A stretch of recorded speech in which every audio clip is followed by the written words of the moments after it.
we're gonna get a little spoilerish. I mean, it is there are people that do. I mean, Gary from Nerdrotic does a live stream the minute the episode is over. He watches it and just goes live. So I will say I only saw the first 50 minutes. I didn't realize it was close to an hour and a half.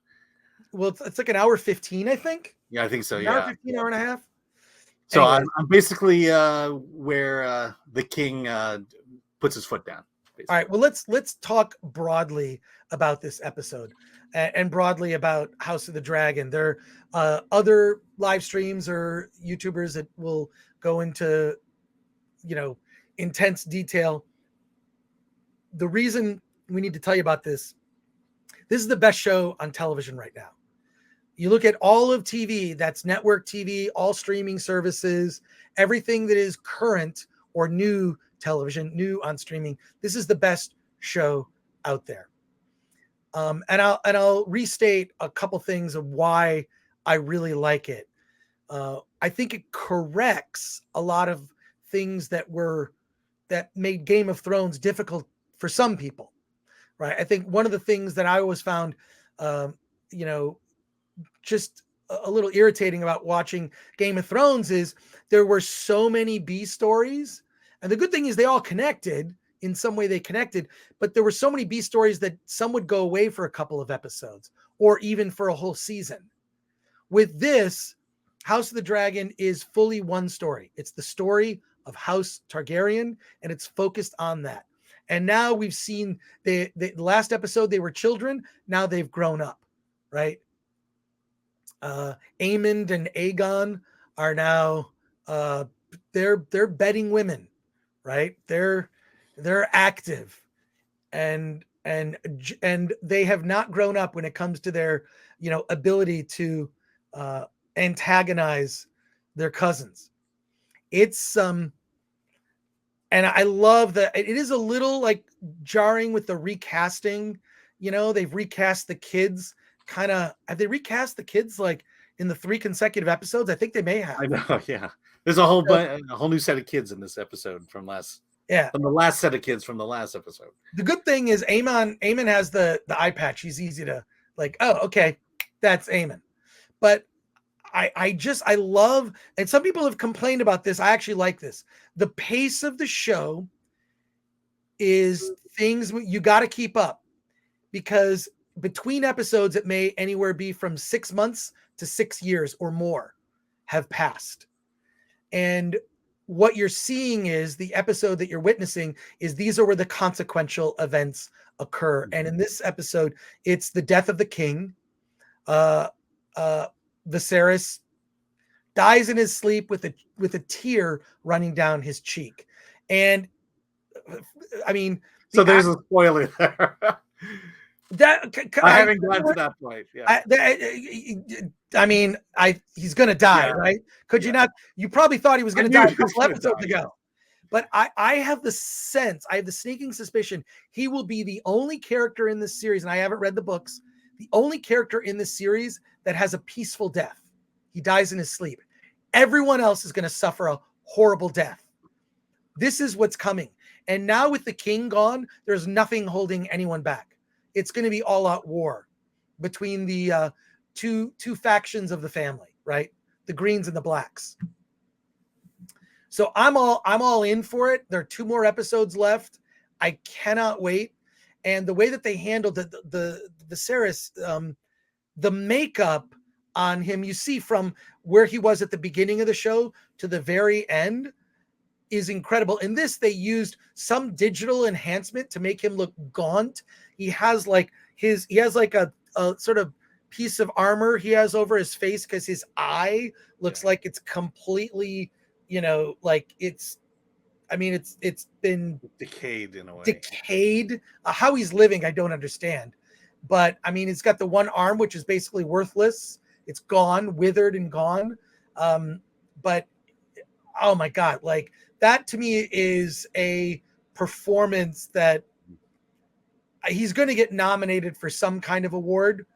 Whether you care about awards or not, that performance is remarkable. What was remarkable to me was even in that state when he enters the room, the the adulation he receives or the respect he receives, considering where the houses are at this point, or the families are at this point, and for him to kind of stop the squabbling, and to finally say, this, I already told you one time, and nothing's changed. This is how the line of succession plays out. Yeah, Paddy Considine. I think he's a lock for a nomination. I think there may be some other ones as well.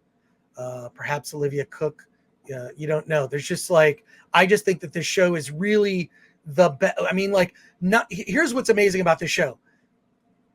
Some of the best scenes in this show have no dialogue. Okay, no dialogue. When the king Viserys walks up to the chair, to the throne, the throne, nothing, there's no words spoken, but so much happens. The way that each character is observing it, what the moment means, him sitting on the throne, just to, reestablish, you need to stop all this infighting. Yeah. This is going to destroy the family. And even when Daemon walks over to help him, yes. after shunning everybody else away, he allows Daemon to walk him over. Well, that moment, people are saying it was a mistake. In rehearsal, Paddy Considine, the actor, the crown fell from his head, and just improv. Matt Smith came over, Daemon came over, took his crown, put it on his head as he sits on the throne. So it was a moment that was from rehearsal that we're like, oh, that's really good. The moment's not in the book. It's not. It was just something that Matt Smith kind of on the set was he was in character during that. What does he have to do? And this is the thing. This is how you can tell how good an actor is. Okay. Watch this about Matt Smith. Not only do they sound differently or approach things differently, and they have their face, an actor that is really a good actor will walk differently than they do if they're playing another role. They will actually have a walk that is different than if they're playing another character in another movie. Go look at how Matt Smith walked as Doctor Who. Watch how Matt Smith walks in this. He walks differently. This is the level of detail. British actors are just so much better trained than American actors. I'm sorry. Point of fact. I just have to point that out. But I'm loving this show. I hope you're watching it. 2 episodes left. I can't wait. Maybe we'll do a live stream after the finale, a special live stream after the finale episode. But God, I'm loving this show. And it's already been greenlit for a season 2. Yeah. And just keep telling this story. I just bought the book. What I'll probably do is when the season is over, I'll probably read the book. I definitely will read the book. Well, I don't want to read it now. I think that's the issue everyone has with the last season of Game of Thrones is there was no book. There was no source material. Right. And at least with this one, the storytelling has already been done and it's already been deemed good. So now it's up to basically the studio heads to screw it up, and it looks like they're staying pretty faithful to it. Well, the book is effectively a prequel to Game of Thrones that tells the histories of these families and kind of where it got to when Game of Thrones started, is my understanding. I get all my info on that from Gary Beekler at Nerdrotic. Shout out to Gary. Hail to him. But yeah, he's the one who convinced me you got to read the book. Even if freaking Ryan Cannell from RK Outpost can read a book, I can read a book. But they can't see RRR. They can't see RRR. There you go. We just brought it in. We brought it in organically. I'm going to bug those guys. Watch. Our RRR is going to get nominated for Oscars and probably Best Picture. Not a lot of competition out there, frankly.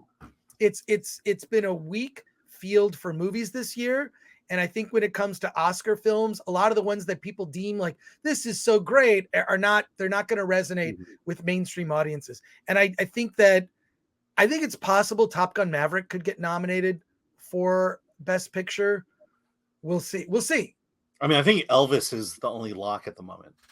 The actor, what's his name? Aaron Butler. Is that correct? Austin Butler. Why did I say Aaron? Austin Butler. Yeah, I think he's a lock to get nominated. Cate Blanchett is not just a lock to get nominated. I think she's a lock to win. Mm-hmm.